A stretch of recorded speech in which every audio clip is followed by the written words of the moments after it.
दोस्तों, स्वागत है आप सभी का अपने यूट्यूब चैनल पर। तो आज हम बात करने वाले हैं हरियाणा विधानसभा चुनाव के बारे में। जी हाँ, चैनल पे नए हैं तो चैनल को सब्सक्राइब कर लीजिए।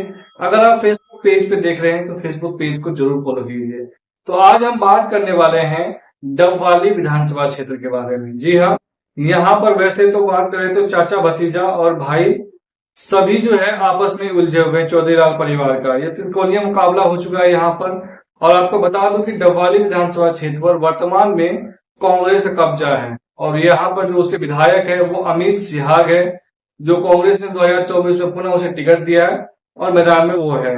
अगर हम बात करें तो दिन प्रतिदिन और भी ज्यादा मजेदार होता जा रहा है हरियाणा का चुनाव। और लगातार हम बात करें तो सिरसा की डबवाली विधानसभा सीट पर जो है चौधरी देवीलाल का कुनबा आपस में उलझा हुआ है। लगातार तो जो देवीलाल के भतीजे हैं, बेटे हैं और उनका जो भतीजा है बेटे का, वो आपस में उलझे हुए हैं।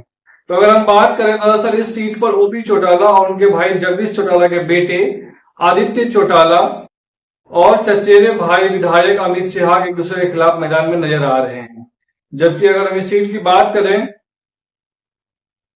तो पंजाब और हरियाणा की सीमा पर बसा डबवाली विधानसभा क्षेत्र जो है कई लोगों का घर एक हिस्सा पंजाब में आता है तो एक हिस्सा राजस्थान में भी आता है। कुछ डबवाली विधानसभा क्षेत्र का कुछ गांव जो है वो पंजाब की सीमा के अंदर भी घुसा हुआ है।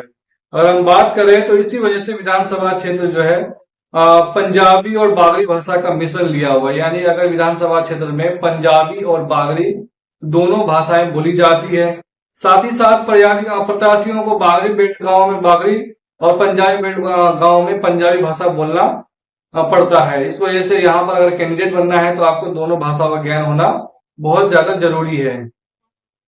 अगर हम बात करें तो इस वक्त जो है डबवाली विधानसभा हॉट सीट बन चुकी है, क्योंकि चौधरी देवीलाल परिवार का जो कुनबा है वो आपस में ही एक दूसरे के खिलाफ चुनाव लड़ रहे हैं और मामला यहाँ पर त्रिकोणीय हो गया है। अगर हम बात करें तो चौधरी देवीलाल का कुनबा इस सीट पर जो है वो पूर्व सीएम ओपी चौटाला के भाई जगदीश चौटाला के बेटे आदित्य चौटाला चुनाव लड़ रहे हैं, जबकि खुद ओपी चौटाला का पोता दिग्विजय चौटाला और विधायक अमित सिहाग त्रिकोणीय मुकाबले में यहाँ पर फंसे हुए हैं। अगर हम बात करें तो चाचा भतीजा और चचेरे भाई जो है इस सीट पर आपस में उलझा हुआ है।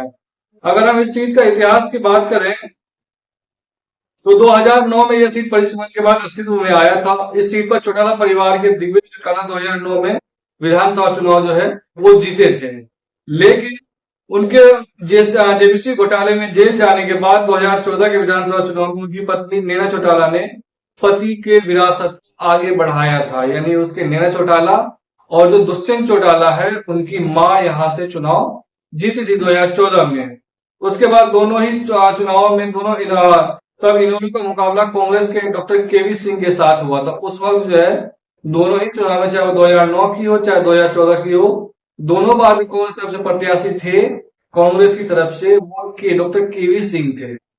अब बात करेंगे हम इस चुनाव में तो दोनों ही चुनाव केवी सिंह हार गए थे।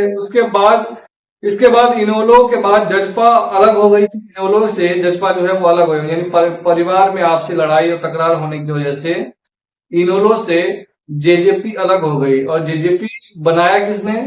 तो दुष्यंत चौटाला ने।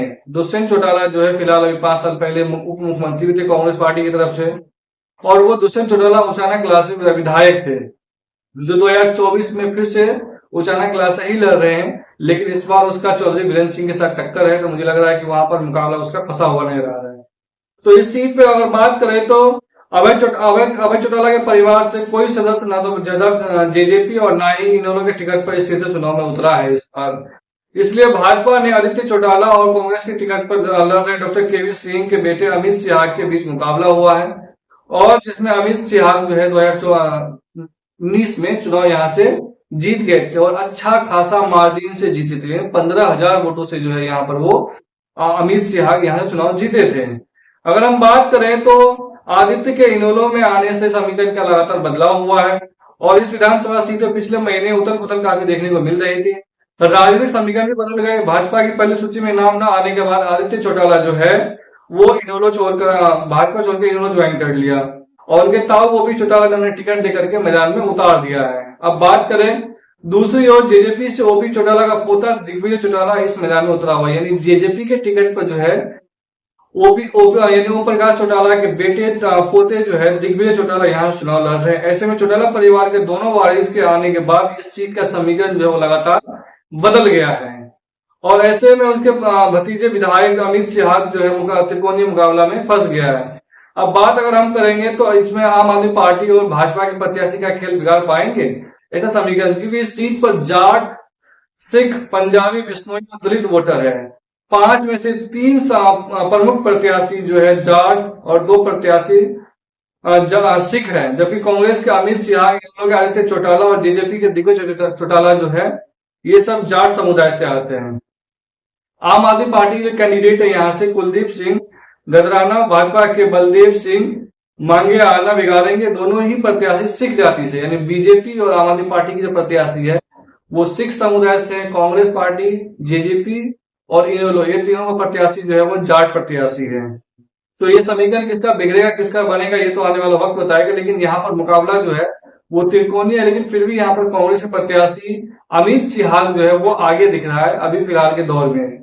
तो 2005 से डबवाली चल रहा है और सत्ता के उलट, 2005 से डबवाली विधानसभा में सत्ता के उलट विधायक चुना जाता है यहाँ से। अगर हम बात करें डबवाली 2005 में आरक्षित समय से ही सत्ता के उलट चल रहा है। तब इनेलो के डॉक्टर सीताराम जीते थे, परंतु सत्ता में कांग्रेस थी। लेकिन 2009 में सामान्य सीट हुई तो इनेलो के अभय चौटाला जीते, लेकिन सरकार तब भी कांग्रेस के ही थी। 2014 में इनेलो की नैना चौटाला जीती, परंतु सत्ता में भाजपा थी।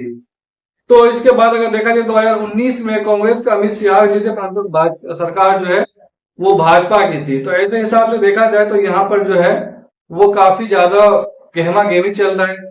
चौधरी देवीलाल के परिवार आपस में ही उलझे हुए हैं। अगर हम बात करें तो इस सीट पर विकास के नाम पर वोट मांगे जा रहे हैं, चाहे वो चौटाला परिवार हो, चाहे बीजेपी हो, चाहे वो आम आदमी पार्टी तरफ से हो। सभी अलग अलग प्रकार के लुभावने वायदे कर रहे हैं कि हम ये करवाएंगे वो करवाएंगे। तमाम तरह के वायदे करने के बाद भी जो है आने वाले 5 तारीख को वोटिंग होना है, लेकिन तब तक माहौल किसका बनेगा, क्योंकि इस बीच में 30 सितंबर से 3 अक्टूबर तक जो है वो कांग्रेस पार्टी के पूर्व राष्ट्रीय अध्यक्ष राहुल गांधी और लीडर ऑफ अपोजिशन उसका यात्रा चलने वाला हरियाणा के अंदर रथ यात्रा, तो तमाम विधानसभाओं को कवर करते हुए निकलेगी। तो मुझे लग रहा है इससे काफी माहौल चेंज हो सकता है और उसका जो यात्रा का शुरुआत होगा वो अंबाला से शुरुआत होगा और लगातार ये 3-4 दिनों लगातार चलेगी। तो आपको क्या लगता है कि इस बार डबवाली में कौन जीतेगा, कांग्रेस पार्टी या चौटाला परिवार का कोई, चाहे जेजेपी हो, चाहे इनेलो हो, या बीजेपी, या फिर आम आदमी पार्टी? आप जरूर कमेंट में बताइए। चैनल पे नए हैं तो चैनल को सब्सक्राइब कर दीजिए।